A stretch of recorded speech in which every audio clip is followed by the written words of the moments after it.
Advertising and Promotion Commission welcomes you to the Downtown Jonesboro Barbecue and Music Festival. This year's festival kicks off Friday, September 28th with the second annual SCA Steak Contest and live music from Fuel. Then Saturday, it's the 10th annual KCBS Sanctioned Barbecue Contest with $10,000 in cash prizes. Then Saturday night, Smash Mouth rocks the Ritter Communications stage. Hey now, you're an all-star. It's the Downtown Jonesboro Barbecue and Music Festival, September 28th and 29th, presented by the Jonesboro A&P Commission.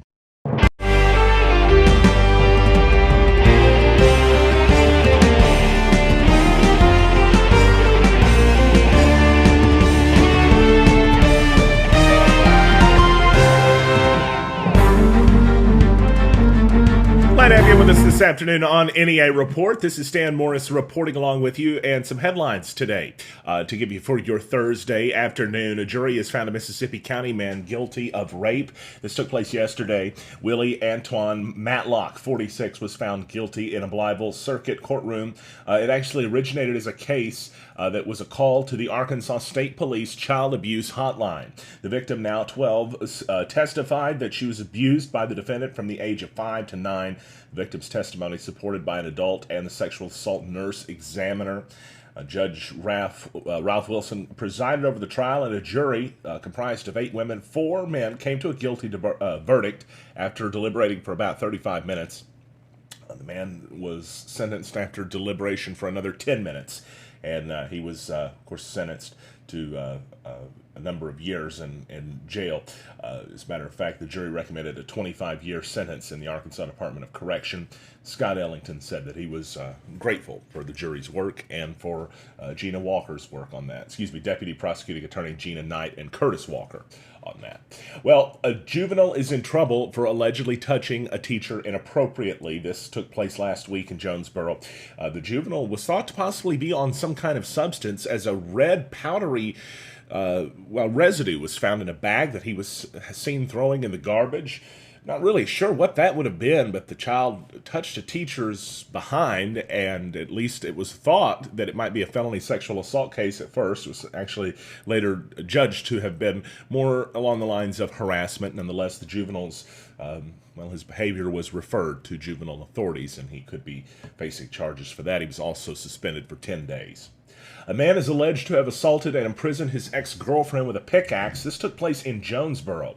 A woman alleged the man physically assaulted her, prevented her from leaving her home for many hours before stealing her vehicle Friday in Jonesboro. Austin Andrew Goldman, 36, is facing a number of possible charges, including kidnapping and false imprisonment, resisting arrest, fleeing, it didn't go quietly, in other words, along with felony aggravated assault and theft of a vehicle. The report said that the woman, whose name we have chosen to leave out and not publish, said that she contacted police sometime, it was last Friday after 7 p.m., but she said she had been held against her will since that morning at 9 a.m.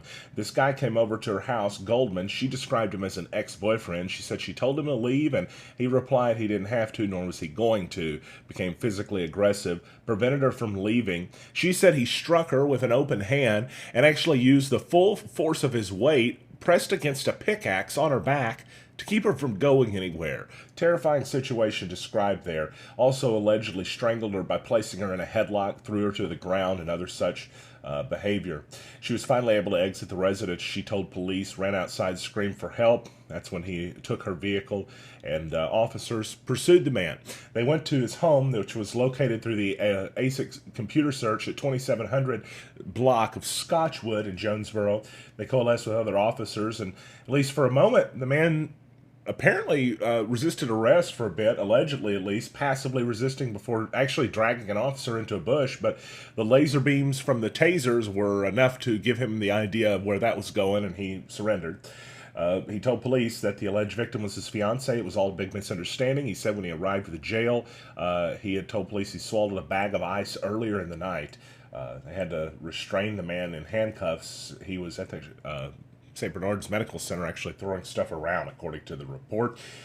Nonetheless, he's now facing a number of charges. He claims he did not restrain the woman, and he says no, not really, when asked if he struck her. There's a lot of stuff in this report. It's at NEAReport.com if you'd like to read more about it.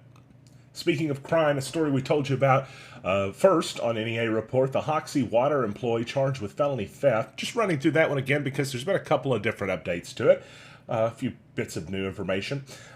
It was Carrie Smith, this woman right here, that has been charged with a felony count of theft for allegedly stealing over $20,000 in cash payments dating back to the month she was hired. Now, a lot of folks confused about this case and thinking that it may have been why their water bill was higher, but as a matter of fact, it was not related to the cost of the bill. Rather, water payments that were made to the city were reduced from the customer's account, but she just kept the cash instead of putting it in the bank. And it started allegedly back in October of 2017. Police say that they found out about it when they investigated it beginning in the month she was hired. Wow. She's scheduled to be in court again on October 3rd. Lanny Tinker actually called me back. He had notified NEA Report as soon as he said he found out about this case, about the developments in it. He said that he notified us about that, and he had no idea that she had actually been arrested on the very same day that we found out about it yesterday. Nonetheless, just small update to that story there. Prosecutor Henry Boyce has not responded to my text. That happens. But he is being the prosecutor on the case. We hope to find out more from him about that. It did say she's facing one felony charge of theft and nothing more. And it also is alleged in the affidavit by authorities that she confessed to her alleged crimes. While we're talking about Lawrence County, Beatles at the Ridge is this weekend. I want to let you know about that. It's taking place Friday, kicking off in Walnut Ridge. It's free to attend. 2 outdoor stages will feature a variety of music. Will culminate with a 7:30 performance on Saturday by Branson's Liverpool Legends. A lot of fun stuff is planned for it. Take a look at the lineup this year for the Beatles at the Ridge. It's huge. I can't even go through all that right now, but I can tell you there's going to be a blast. A lot of fun there that's going to be had by all. If you want to find out more about this, NEAReport.com, the community page is really easy to find, and you can see more about this story there. One of the big stories today on NEA Report is about Future for Felons, specifically that a group called Future for Felons and a minister is hoping to get some signs he thinks that are discriminatory taken down in town. The question is, are they discriminatory? We're asking that for you today. And we're also telling you a little bit more about his encounter and how he said the Jonesboro Police Department was not exactly helpful at every minute of this whole effort. He's hoping that these signs, which are up at Cedar Heights, which has been declared a public nuisance, an area where it's experienced a lot of crime in Jonesboro, he's hoping to have the signs taken down and have the city leaders and the apartment landlords reconsider those signs. However, it's not exactly just as simple as that. There's a lot of debating on both sides of this. We'll talk about this story a little bit next on the NEA Report. We've also got to look at your weather coming up. Stand by.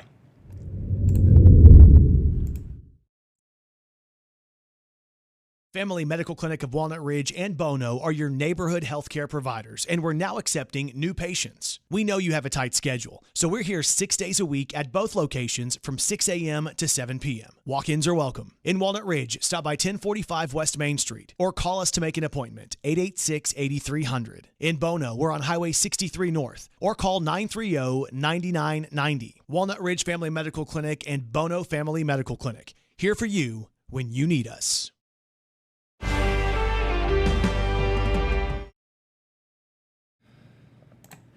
So, we told you about this, and we reported about it this morning. Future for Felons. They're protesting some signs that are called discriminatory by Minister Emil Lugby, the man and the minister behind the Future for Felons group.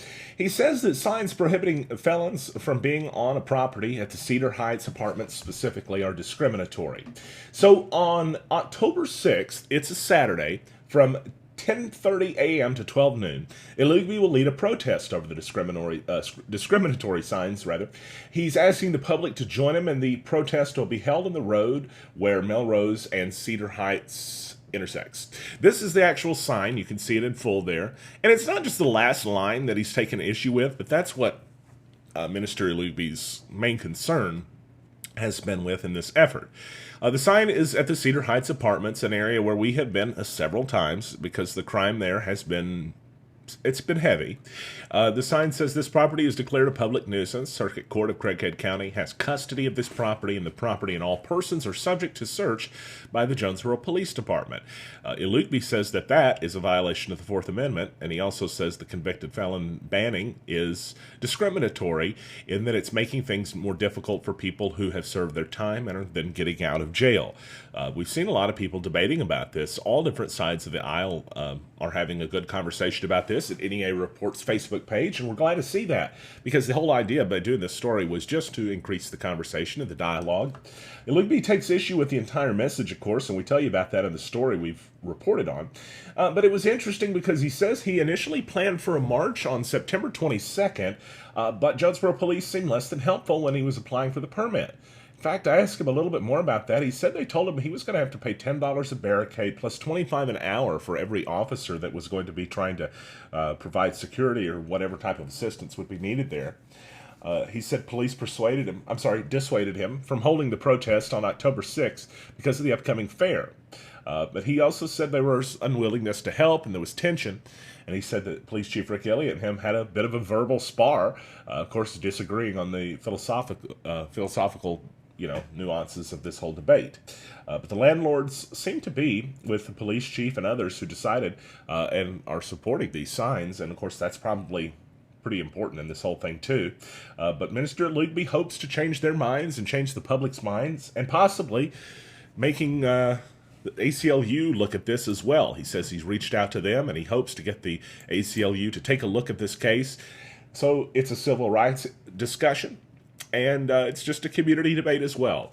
There's a lot about this. If you'd like to read it, NEAReport.com, a story that is an original one from us here at NEA Report. It's New Wave Wireless weather forecast time. $49 iPhone screen repair. It's at New Wave Wireless. A lot of great stuff over there. Great people, too. Want to tell you what the forecast is going to be doing, and it looks sunny for the next few days as we're warming up around NEA. I hope you're ready for that one. It's been nice around the low 70s, but, well, we can forget about that, at least for a few days. We're going to be in the mid-80s, it looks like. So, right now, we are at, what are we at right now? 86 degrees. And tonight we're going to be down to 68 degrees. Mostly cloudy skies tonight. Looks like for your Friday, mostly sunny, a high around 89. It feels good to know that Friday's already here, doesn't it? I don't know. I'm just, gave me kind of a second wind to see that today. But it's going to be Friday night, mostly clear, low down to 69. Then Saturday, sunny, a high around 88. 87 on Sunday, mostly sunny. And Monday, 86 degrees, it looks like, with sunny skies on the way. So the hurricane business, Florence, we've been talking to you about that a little bit over the past few days. Looks like that's actually showing up on the radar right now. So let's take a look at that. Nothing really precipitation-wise in NEA, but you can see that... well, that beautiful hurricane's probably not so much beautiful for the Carolinas at the moment, but you can see it actually hitting the coast right now. The site of a lot of media coverage at the moment. We'll do a little bit of zoom-in action over here and see what we can see on the radar. Maybe we can change the filters around, see if there's different ways to look at this storm. However, thankfully, the strength of the storm did appear to dissipate. Nonetheless, there was a lot of worry, and still is a lot of worry, that folks are not going to be getting out of there in time. A lot of heavy rainfall expected from this storm system over the next several days. It's going to be interesting, but thankfully, it appears like that President Trump saved everybody's life ahead of time. A-plus job. All right, I'm Stan Morris. Thanks, everybody, for joining us today on NEA Report. We are back tomorrow with more news from Northeast Arkansas. Always glad to be in with you every afternoon here on the show. We'll be back if breaking news breaks out, of course. That's when we will break in, and we'll let you know what's going on. Appreciate everybody for liking, sharing, following, and, of course, just supporting us here. We appreciate doing this, and love bringing you the news on NEA Report. I'm Stan Morris, and you're up to date. Have a great afternoon.